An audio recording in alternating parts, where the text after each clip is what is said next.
एमसीएच्या अध्यक्षपदाची सूत्र आज अध्यक्ष अजिंक्य नाईक यांनी स्वीकारलेली आहेत। आज जे आहे त्यांनी या ठिकाणी अध्यक्षपदाची सगळी सूत्र सांभाळलेली आहे। आपल्यासोबत अजिंक्य नाईक आहेत। सर, खरं तर मोठी चुरस होती, तुम्ही निवडून आलात, आज सूत्र सांभाळलेले आहेत, काय नेमकं टार्गेट असणार एमसीसाठी?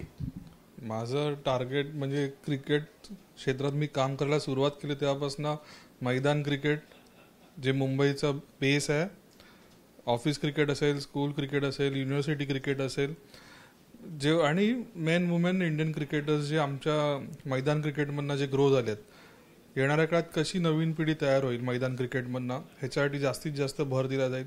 मुंबई कशी रणजी ट्रॉफी जिंकू शकते, मुंबई कशी इराणी ट्रॉफीला क्वालिफाय होऊन इराणी ट्रॉफी जिंकू शकते, असे जे मानाच्या ज्या ट्रॉफी आहेत भारताच्या म्हणजे BCCIच्या टुर्नामेंट आहेत तिकडे आम्ही मॅक्झिमम कसं सक्सेस मिळू शकते ह्याच्यासाठी माझा प्रयत्न राहील। खरं तर या सगळ्या निवडणुकीमध्ये अनेक राजकीय मोठमोठे पिलर उतरलेले होते, सगळ्यांचा पराभव करून तुम्ही अध्यक्ष झालेले आहात, काय सांगाल सगळ्या याच्याबद्दल? नाही, हे बघा, हे मुंबई क्रिकेट असोसिएशन आहे, ह्याच्यात क्रिकेट ह्या शब्दाला खूप मोठं महत्त्व आहे। आज आम्ही जी सगळी लोक काम करतोय हे क्रिकेटसाठी काम करतोय आणि या क्रिकेट असोसिएशनमध्ये एक सामान्य कार्यकर्ते आहे, सगळ्यांच्या कांद्याला कांदा लावून मी काम करतोय। आमचे जे सिनियर मेंबर्स आहेत, क्रिकेटर्स असतील, क्लब सेक्रेटरीज असतील, या लोकांच्या मार्गदर्शनाखाली मी आजपर्यंत काम करत आलो आहे। तर क्रिकेटसाठी कुठली शक्ती म्हणजे मोठी नाही, आम्हाला काम हेच सगळ्यात मोठं आहे। अनेकांच्या पाठीमागे वेगवेगळ्या राजकीय शक्ती सुद्धा उभ्या राहिल्या होत्या, भविष्यामध्ये या राजकीय शक्ती आणि क्रिकेट याचा कसं तुम्ही संघर्ष घालणार आहात? नाही, बघा, राजकीय शक्त्या आमच्या सगळ्यांच्याच मागे असतात, कारण चांगली लोक, राजकीय लोक, वेगळ्या वेगळ्या क्षेत्रातील लोक, क्रिकेटसाठी सगळ्यांची गरज आहे, कारण सगळ्यांच्या इनपुटनीच हे असोसिएशन मोठं होऊ शकतं, क्रिकेट वाढू शकतं।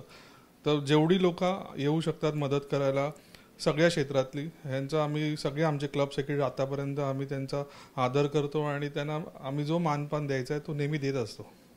अमोल काळेंच्या जाण्यानं खरं तर फार मोठी पोकळी निर्माण झाली आहे, किती ही मोठी पोकळी वाटते तुम्हाला? नाही, त्यांचं जे ते एक चांगले लीडर होते, चांगले ॲडमिनिस्ट्रेटर होते, चांगले डिसिजन मेकर होते, म्हणजे क्रिकेटला लागणाऱ्या ज्या गोष्टी होत्या, एक लिडरशिप क्वालिटी काय असते हे त्यांनी लास्ट 20 महिन्यात दाखवून दिलं। त्यांच्या अध्यक्षतेखाली आम्ही असेल की आमच्या ॲपेक्स काउन्सिल काम करत होतं आणि प्रोग्रेसिव्ह डिसिजन, म्हणजे कुठे डोक्यात नेगेटिव्हिटी नाही किंवा काहीच नाही, पॉझिटिव्ह नोट्सवर आम्ही काम करत आलो आणि त्याचा जो सक्सेस होता हे क्रिकेटमध्ये दिसला, इन्फ्रास्ट्रक्चर वाईज दिसला किंवा वेगळ्या वेगळ्या स्तरावर तुम्हाला क्रिकेटचे जे आमचे स्टेक होल्डर आहेत तिकडे सगळीकडे याचा इम्पॅक्ट दिसून आला।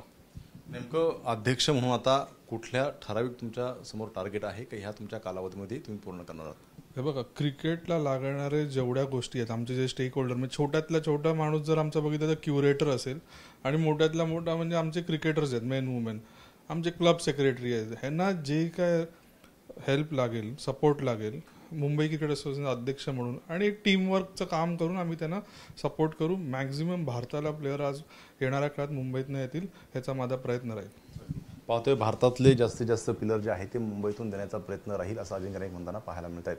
कॅमेरामन रुपेश राजू सोने, ABP माझा, मुंबई। ABP माझा, उघडा डोळे बघा नीट।